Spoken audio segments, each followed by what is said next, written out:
یه فاجعه قبل از پریود، یه طوفان خاموش، ترکیبی از خشم، غم و افسردگی.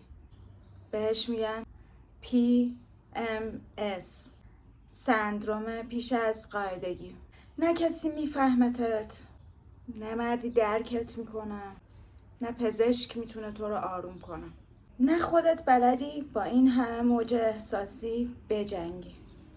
هر ماه میاد، هر بار همونقدر بیره، همونقدر ناشناخته. این یه جنگه، یه جنگ توی سکوت که تنها فقط با یه زن میمونه، با من یا با تو.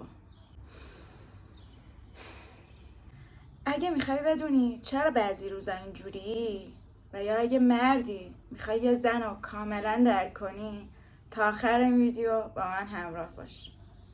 من خودم قبل از هر پریود تبدیل میشم به یه نسخه خاموش خودم.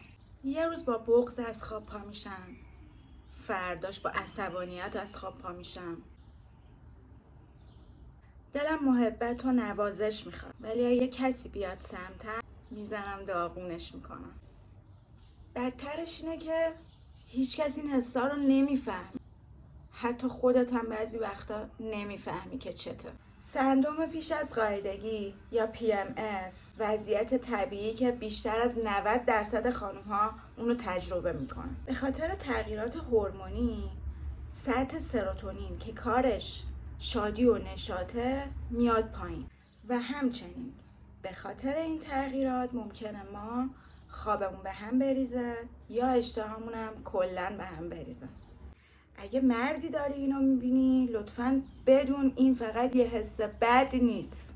یه زن توی این روزا دوست داره که فقط درک بشه، نه بحث نه نصیحت، فقط و فقط درک. یه بغل ساده، یه جمله مثل این که میفهممت عزیزم.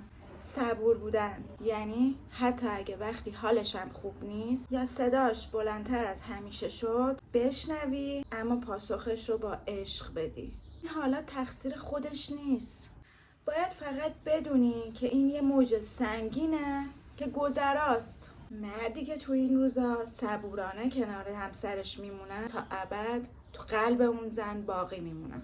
صبور بودن یعنی وقتی که حالش خوب نیست، وقتی که داره داد میزنه یا وقتی که داره اشکاش سرازیر میشه، یعنی الان وقت دعوا نیست، وقت یه بغل ساده، یه شکلات تلخ و وقت عشق ورزیدنه. زنها قوی ترین مرد زندگیشونو توی سخت ترین لحظاتشون انتخاب میکنن.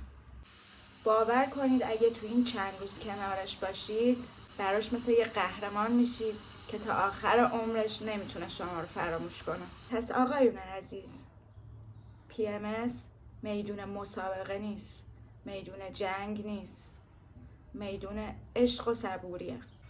من یاد گرفتم اول از همه خودم رو بفهمم. بعضی روزا بیشتر استراحت میکنم، بیشتر شکلات تلخ میخورم، بیشتر پیاده روی میرم، بیشتر به خودم میرسم و بیشتر استراحت میکنم. برای خودم شمع روشن میکنم، موزیک میذارم، با بدنم مهربونم. قبول کردم که من یک زنم و این چرخه طبیعی رو قراره که هر ماه تجربه کنم. PMS یه فاجعه نیست، یه یادآوریه. اینکه بدن زن چقدر میتونه قدرتمند و پیچیده و خاص باشه. هر ماه و هر بار آماده میشه برای دوره جدید زندگیش و این یه یادآوریه که چطور بدن یک زن میتونه قدرتمند در برابر این همه تغییرات بایسته و به زندگیش ادامه بده. امیدوارم این ویدیو تا حدی به دلتون نشسته باشه و آرومتون کرده باشه. مرسی که تا اینجای ویدیو با هم همراه بودید. حتما منو لایک کنید، برام کامنت بذارید و سابسکرایبم کنید. دوستتون دارم. خدا نگهدار.